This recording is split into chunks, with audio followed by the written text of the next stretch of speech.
Welcome back, everyone. Welcome to another video. Today we got the planter switched over to cotton, and that's what we're gonna plant today. We switched everything over a couple days ago, put different seed plates in there, adjusted that little gate in there as well, and new brushes, or different brushes, since cotton seed is a lot smaller than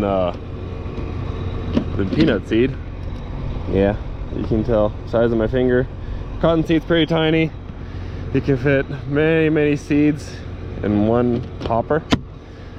So you can do a lot more acres with cotton than you can with peanuts. Peanuts, we were lucky if we could do 15 acres. Cotton, filled up the planter, I should be able to finish 230 acres easy with one planter full and still have left over.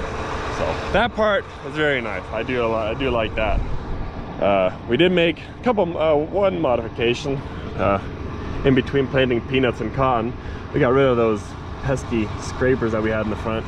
If you remember on the previous videos, I had to grind one off because it kept hitting my depth wheel right here, and it was not fun. There was a lot more doing that.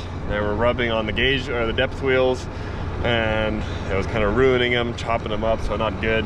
So we took all those scrapers off and put these on there.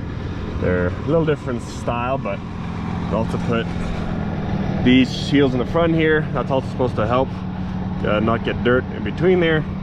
So slight modification. Not gonna need my row cleaners on this field. We did swath and bale this field, but we already killed off the wheat, and it's, you know, decently brittle. Should be fine just to plant right into it. We got some rain recently, so a little bit of dry ground on top, just like a 1/8 of an inch, and then, you know, we got wet. So we're planting in the wet ground. We normally don't like to do that, just due to cotton planting so shallow. We plant anywhere from 1/2 inch to 1 inch deep, and so when you plant that shallow, it can dry out very quickly, especially if you don't put any moisture back on top.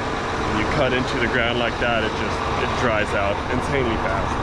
So that's what we're going to be doing. We're going to be planting this circle. My cousin's going to spray it shortly after. Once I'm close to done, he's going to spray this field, I believe just with Trefline, some yellow. Spray that on here, and then we're going to water just like 3/10 of an inch. Water 3/10, maybe back and forth like twice, and that should be enough moisture to get all those seeds germinated, and it should all come up just fine. But normally we like to plant it in the dry ground, water 1 inch over the top, and we seem to get way better germination rate like that versus this way. But we got rain, so I mean, we're happy for the rain, but these are just the different conditions now that we got some rain. Now we have to do it this way. A little bit different, but it'll work just fine. I did already plant some acres yesterday. I was just trying to get the kinks out and everything. We had a little bit leftover seed in the barn, and so I was planting 28,000 seeds per acre. It was, I'm not even sure really what variety it was, but one bag was leftover seed from our south farm. They had brought it this way. It's the same 2,4-D variety. This is also 2,4-D, just a different number. It could have been a blend. I could have been planting Skittles for all I know. But the bag was left open, and we have cats in the barn, and the cats might have taken a couple of whizzes inside the bag, so now there was like a bunch of seed that had already germinated inside the bag. So it was not all perfect seed. It was mediocre seed, but we wanted to plant it out because we hate having it in the barn just sitting there. We wanted to plant it out, so I just did a little bit higher of a rate, just to make sure that we would still get good germination rate across the field. So I'm just going to turn my rate down just a little bit on this field, bump it back down to 25,000 for our area, how we have the summers. 25,000 is actually a really good seed rate. Down south, where we have a lot more water, there we plant upwards of 60,000-70,000 seeds per acre. In the past, we have done like 80,000-85,000 seeds, but that might have been a little bit on the high side. But we planted that much down there just because of the sheer water that we had down there. If we didn't plant that much, then we would get like huge cotton stalks, and those don't go through the picker very well. Those cause issues. So more seeds per acre, smaller cotton stalks, they feed through the picker a little bit better. Down here, there's not as much water, so when we do see the plants growing throughout the year, they don't grow not nearly as big, so we don't have to worry about that a year. 25,000, good seed rate. Let's get to planting. I think I'm gonna go about 6.6, at least that's what I did yesterday. Oh wait, I need to prime my planter first.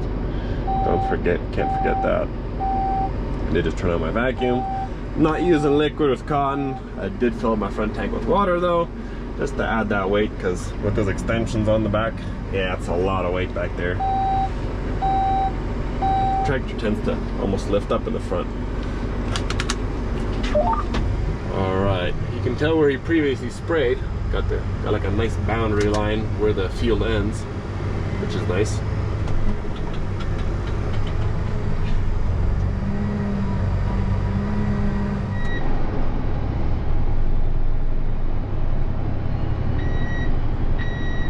Now that I adjusted the seed rate, we'll give it a couple seconds, it'll adjust itself. We should be fine.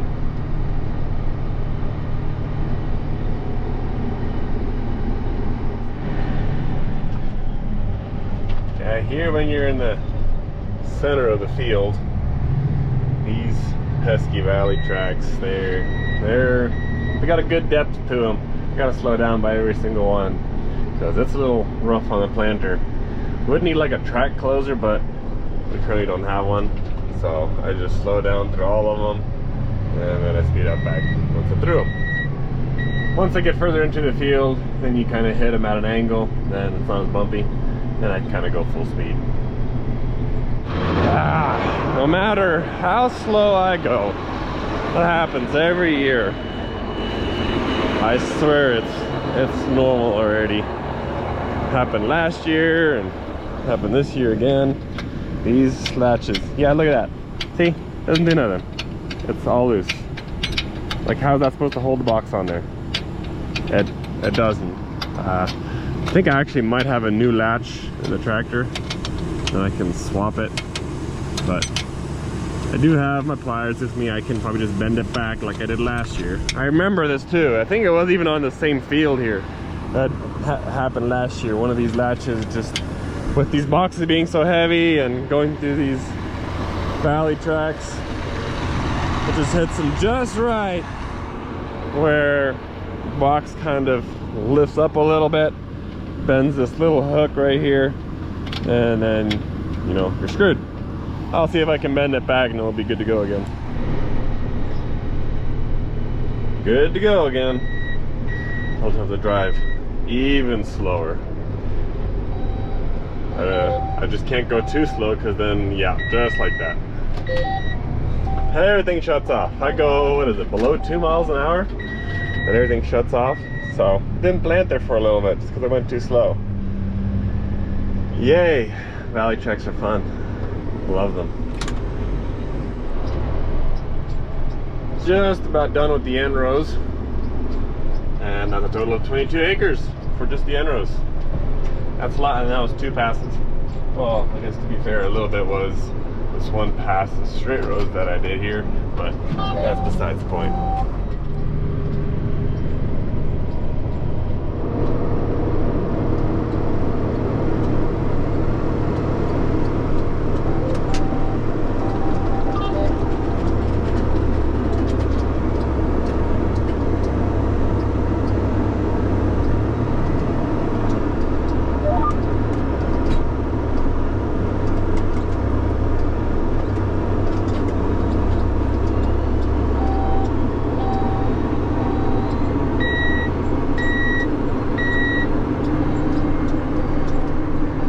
Planting cotton just goes by so much quicker. It's only lunch and I've already finished over 100 acres. Man, I love it.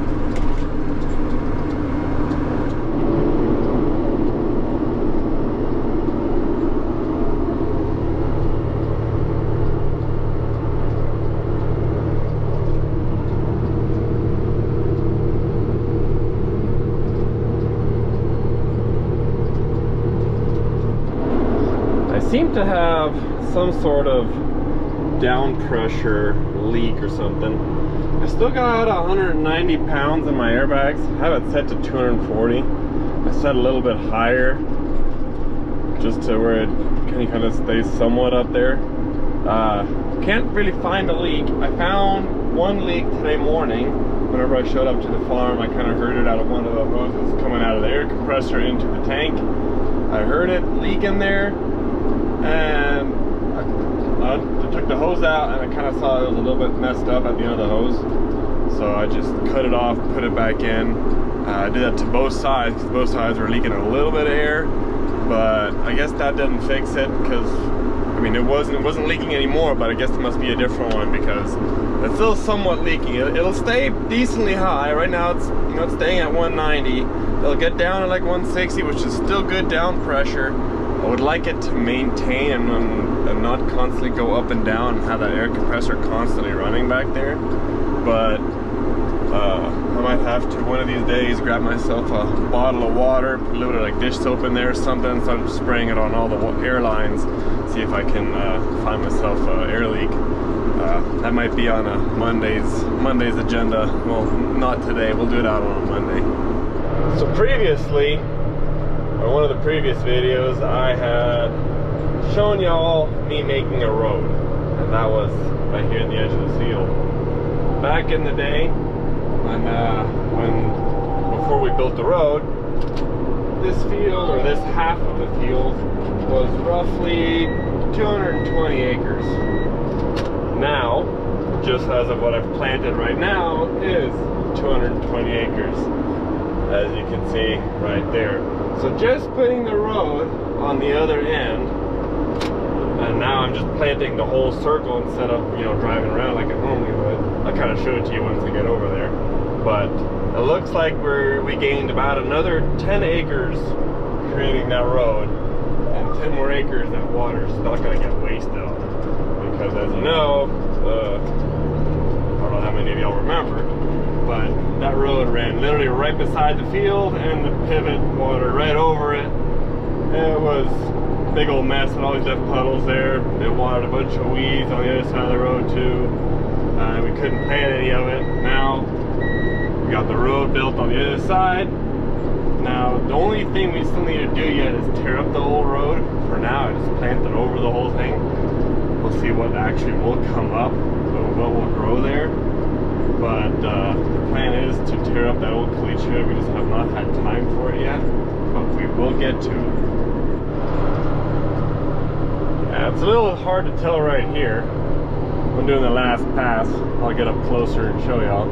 But this right here is where the road used to be, and then the darker white, or the wider stuff over there, that's the new road. We made it decently wide, put a bunch of loads of caliche over there, packed it real good, and now we were able to plant all the way up to the power line pole right there. So we gained a few extra acres, we'll say that. I don't know if it's exactly 10 acres that we gained, but we definitely gained a few. But it's gonna make it so much nicer, especially since the turn was at the end of the field. I just do circle tracks since we do have irrigation pivots. I make 1 or 2 passes all on the outside of the field and do the rest straight. And then my section control just shuts off whenever I get to the rows that I already planted. It's really nice that way. It's a lot more efficient turning around on the edge of the field. It's, you know, the edges of the fields are not very smooth. It's bumpy. It's rough. It's not ideal. But like this, I don't know, it's just so much nicer, and all that water that's at the end there. Because as you know, the most of the water in the pivot is the last tower, the last couple of drops. There's the most amount of water since it's covering the most amount of acres on the outside. So my main concern is all the water we've been wasting, but like this, we actually get to use it, plants get to use it, and it's not just being pumped off at the edge of the field. I'm really excited about it. I've been wanting this for years, and I'm glad that we finally did it. Yeah, now you can see a little bit clearer what I was talking about. We do have one old fence post right there. That's actually, like, I think it might have been a corner one, but it's three wooden poles right there. We are gonna have to pull that out in the future. It covers, I think, my last, whenever I plant around in a circle, it covers my last 3 rows. So it's gonna need to be removed one of these days. Whenever we have some time, we'll end up removing it. That's not a big nuisance now, but we'll get it done. This is the last pass. The sections are just, it's like half a pass, it's like another 7 or 8 rows. I'm planning a little bit double, but that's as good as what I can get it with the section, because there's only 3 sections, middle 8, and the wings 4 on each side. I wish there was two just sections of 2. That would be really nice, but these are kind of old style planters. I do like this. If the newer planters would come like if they have 2 sections or 2 rows per section, and they came with this box, man, I would love that, because I love being able to turn off my own sections. And that's it right there. I'll drive on this road over here so y'all can see it. Yeah, this was the old road right there. As you can tell, I just planted straight over it. Well, we got a rock crusher. We're gonna end up coming here one day, and we'll probably get a loader or something. Maybe we'll give some of the caliche away, and the rest we'll run a rock crusher over it. Over the next couple of years, it'll get turned into a better field, but for now we just planted straight over it. So much, only so little time that we have. We can only do so much. But this right here is a new road. That's nice. I've had multiple compliments already on it, saying they've all loved it, because the previous road had a bunch of holes in it, and it just water puddled up there, and it was always muddy. It was rough. No one liked it. So this right here, I'm glad that people like it as much as we do. But done with 1 circle of planted cotton. Planted just about 230 acres. And good, nice, productive day. Started at 9 o'clock. That's only 4 o'clock and I'm done. So not a bad productive day. Yeah, after doing 230 acres, let's see how much seed we have left. Huh? Not bad. We got plenty of seed left. I like it. I probably could do another 120 acres. Almost. Maybe I could do, I think I could do about 300 acres in total. And then my box would be just about empty. So we can cover quite a few acres. Gonna fold up and head back to the barn.